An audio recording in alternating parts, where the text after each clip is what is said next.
Indonesia. Dengan keindahan alam dan jutaan budaya, terletak desa dengan alam nan indah dan bergelimpah budaya. Desa yang menjadi salah satu desa wisata di Indonesia, inilah Desa Sonorejo. Sonorejo merupakan salah satu desa yang terletak di Kecamatan Grogol, Kabupaten Kediri. Sonorejo berdiri di antara tahun 1837 Masehi, tepatnya saat Perang Diponegoro berlangsung.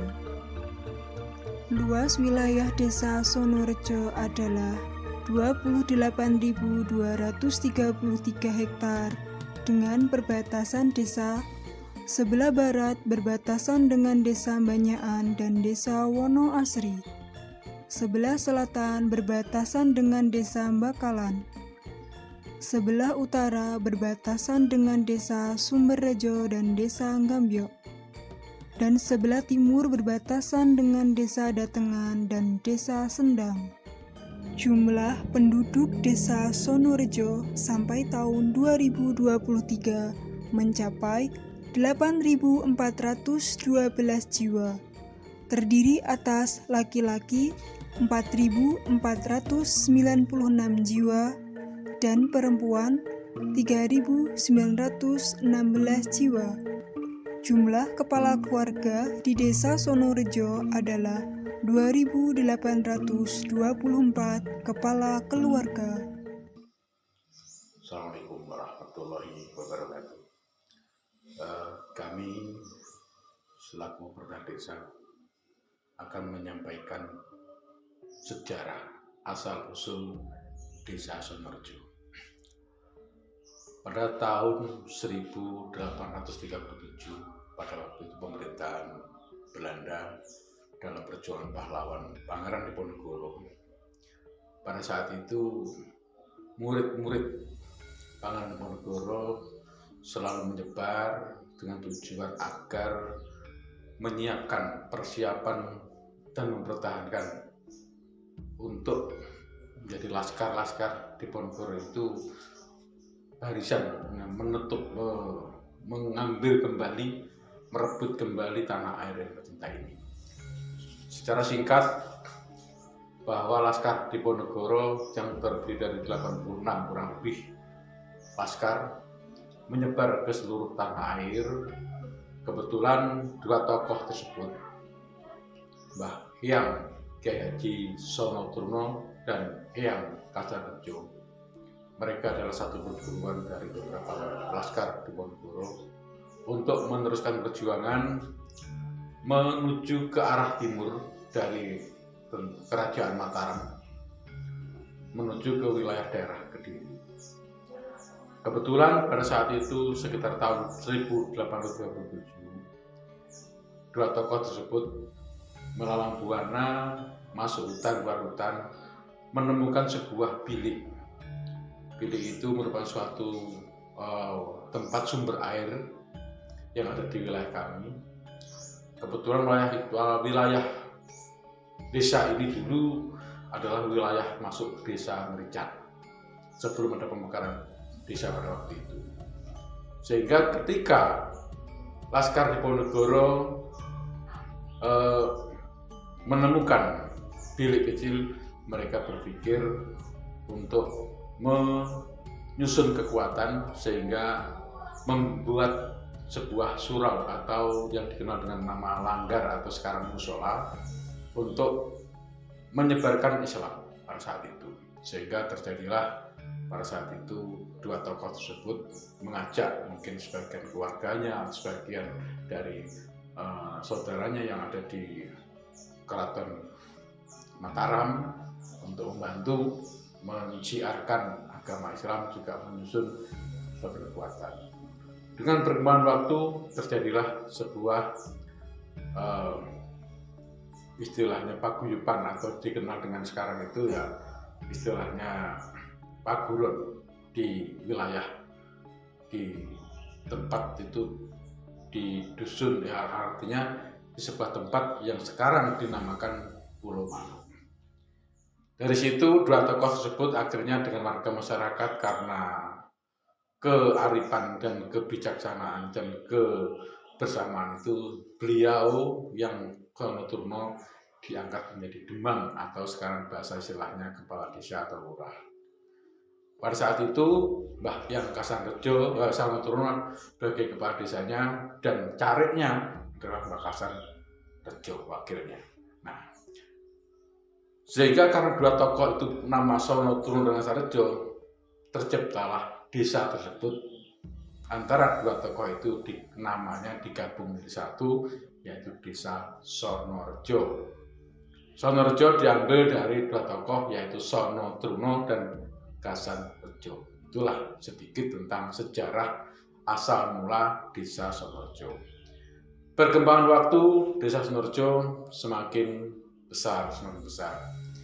Nah, ketika itu akhirnya menguasai wilayah dari Merican, pecah menjadi beberapa desa, termasuk Desa Sonorejo itu juga termasuk pada saat itu wilayahnya Kerajaan Malopati yang dikenal rajanya dengan Amrutdarmo. Nah, sehingga Kerajaan Malopati itu di wilayah dari kami kurang lebih 1 kilo. Nah, sehingga dua tokoh tersebutlah yang akhirnya meneruskan untuk memimpin desa kami. Nah, ketika yang Sonoturno itu meninggalkan sebuah sumber, jadi Sonoturno dan Kasanrejo meninggalkan sebuah sumber atau yang dikenal dengan nama Sendang, yang diberi nama Sendang Kandil, dan yang kedua Sendang Kencono, yang ketiga adalah Sendang Derajat. Ternyata merupakan sebuah filosofi bahwa nama Sendang itu adalah sebuah warisan yang diwariskan kepada anak cucunya dan kepada masyarakatnya agar memiliki arti dan makna yang sangat dalam sekali. Yang ditinggalkan bukan berupa harta benda warisan apapun, tidak, namun sebuah ungkapan arti yang bermakna. Sendang Kandil memaknai Sendang Kandil. Kenapa yang Sonoturno itu meninggalkan sebuah nama Sendang Kandil? Artinya bahwa warga masyarakat dan anak cucunya ke depan kelak nanti memiliki rasa kasih sayang, saling mencintai, terutama cinta kepada Sang Maha Pencipta dan cinta kepada yang diciptakan. Sehingga antara kekeluargaan, antara saudara tetangga, berumah tangga dan sesama warga masyarakat saling mencintai, saling gotong royong dan saling membahu dengan kerja bakti yang sangat luar biasa. Sehingga itulah sekilas tentang nama sebuah Sendang Kandil yang diharapkan nanti sampai kapanpun agar warga masyarakat tidak ada kebencian, tidak ada rasa kedengkian, tidak ada rasa kecemburuan, dendam dan sebagainya, sehingga saling mencintai, saling menghormati dan saling menyayangi. Itu sebuah simbolis bahwa Sendang Kandil itu ada di wisata ini. Nah, kebetulan merupakan sebuah ikon Sendang Kandil.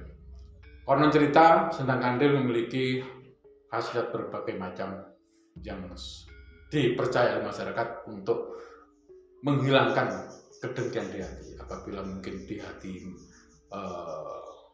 para manusia itu memiliki arti kebencian, kedengkian di dalam hati, selalu tidak ada kepercayaan ataupun selalu ada kecurigaan, keirian kepada orang, dendam kepada orang. Ini agar sering memandi di situ atau minum di Sendang situ, agar hati mereka selama ini dialami itu hilang.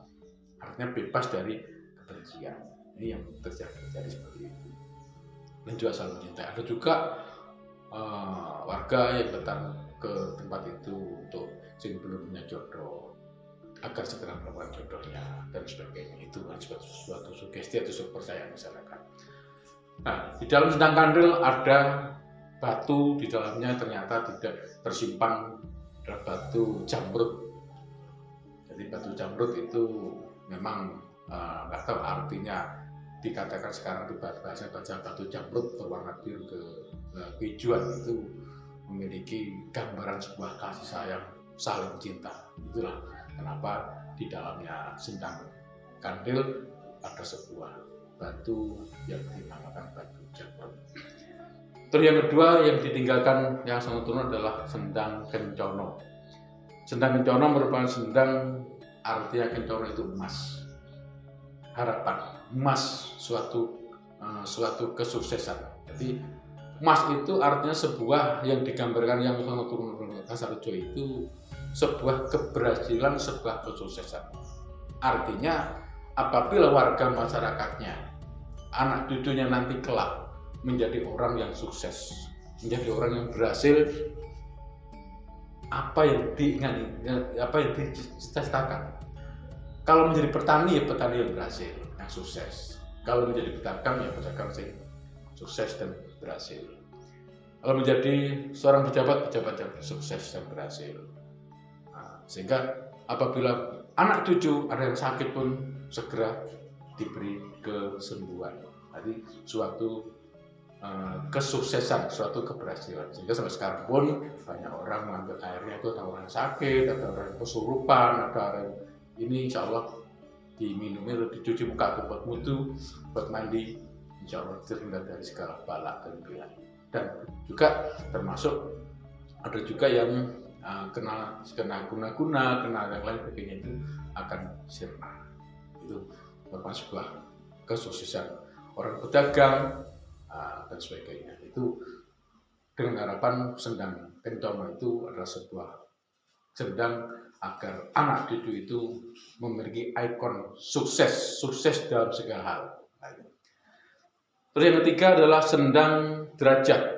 Sendang derajat yang ditinggalkan yang Sono Truno Kasarjo memiliki arti bahwa bukan berarti harus anak cucunya itu menjadi seorang pejabat, tidak. Derajat pengertiannya, derajat adalah luas. Derajat dalam arti di sini yang disampaikan oleh yang Sono Truno Kasarjo itu, seorang manusia memiliki watak jiwanya seorang manusia. Karena apa? Makhluk yang paling mulia adalah manusia. Sehingga jangan sampai wujudnya manusia tapi berakhlak bukan manusia.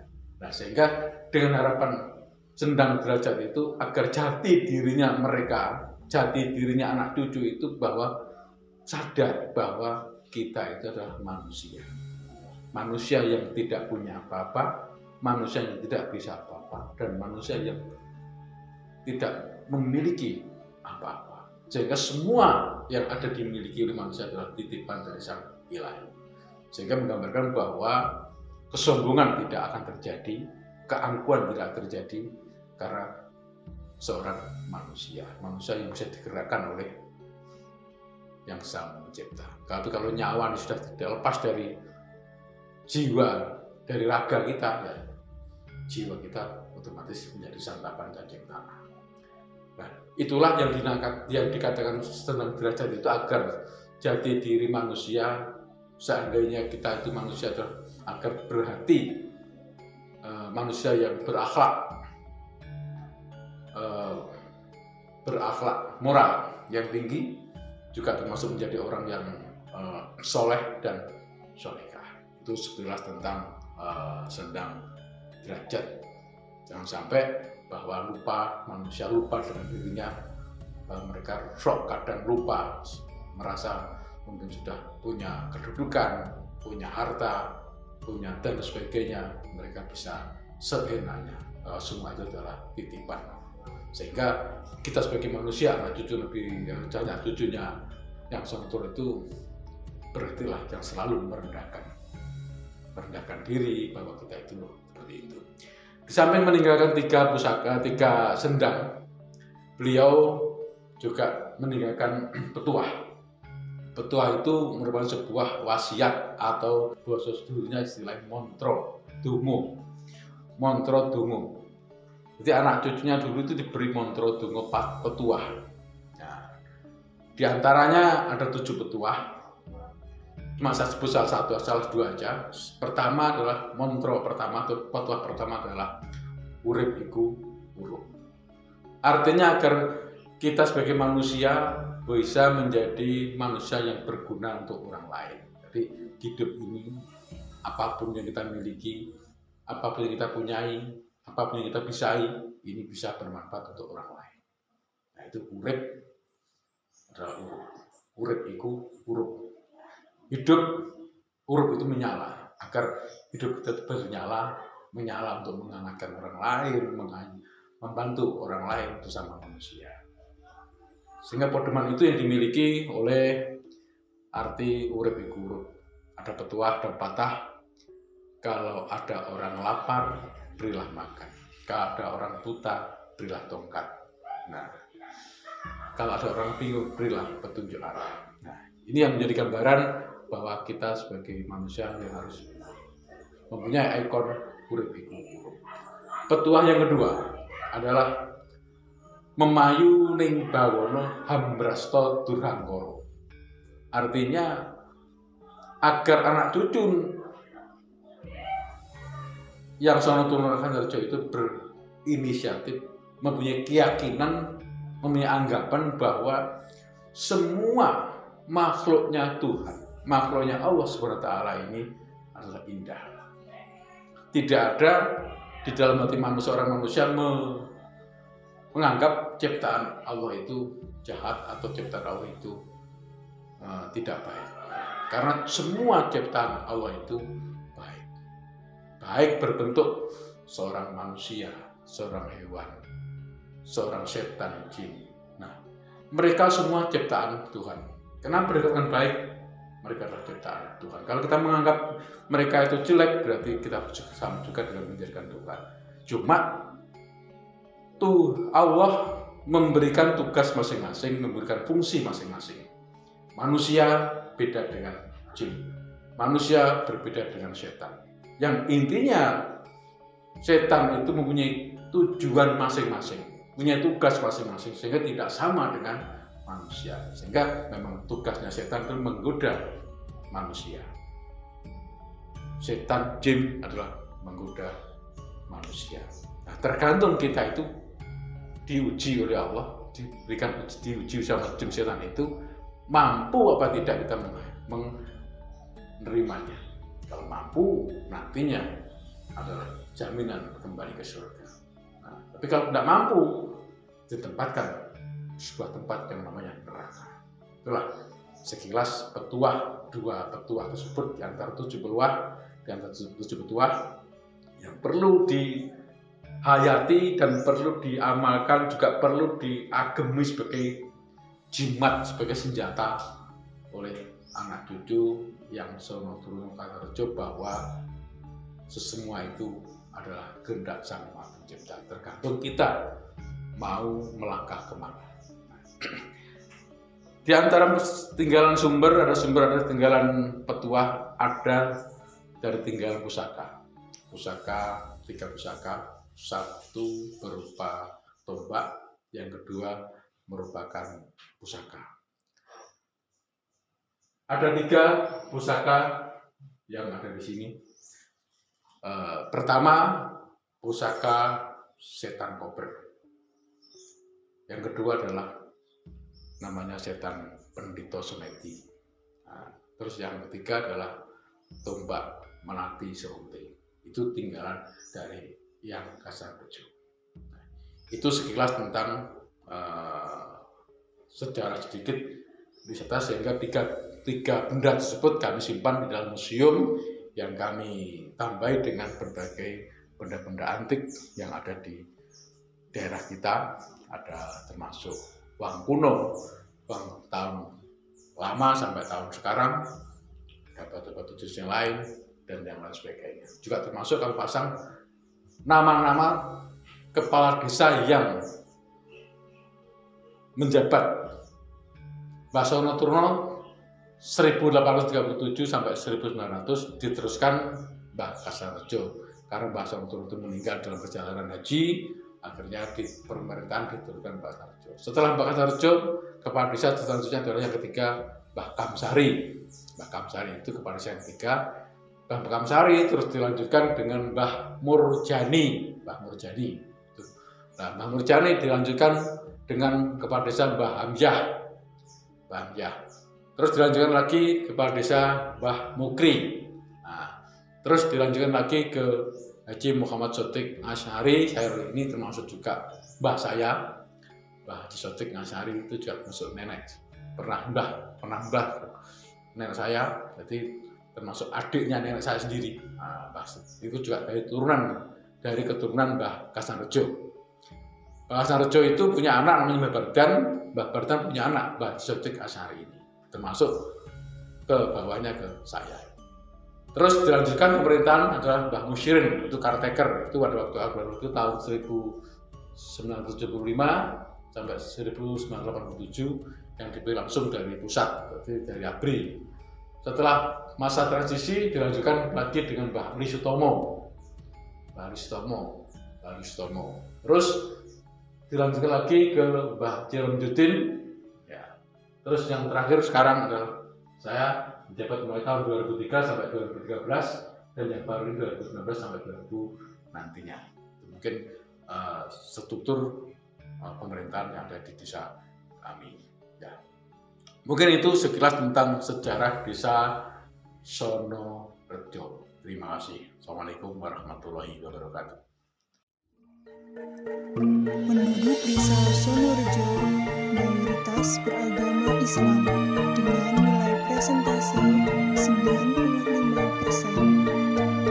Untuk penduduk agama lain hanya mencapai 5%. Desa Sonorejo memiliki tempat peribadatan seperti masjid yang berjumlah 5 dan musola berjumlah 36 bangunan. Kegiatan seperti majelis pengajian sangat aktif dan masyarakat istiqomah melaksanakan kegiatan tersebut. Sebagian besar penduduk di desa Sonorejo bermata pencaharian sebagai buruh tani, petani, dan pembudidaya ikan. Desa Sonorejo memiliki banyak usaha mikro kecil menengah, antara lain seperti kerajinan batok kelapa, produksi bawang goreng, kerajinan caplokan, dan masih banyak lagi.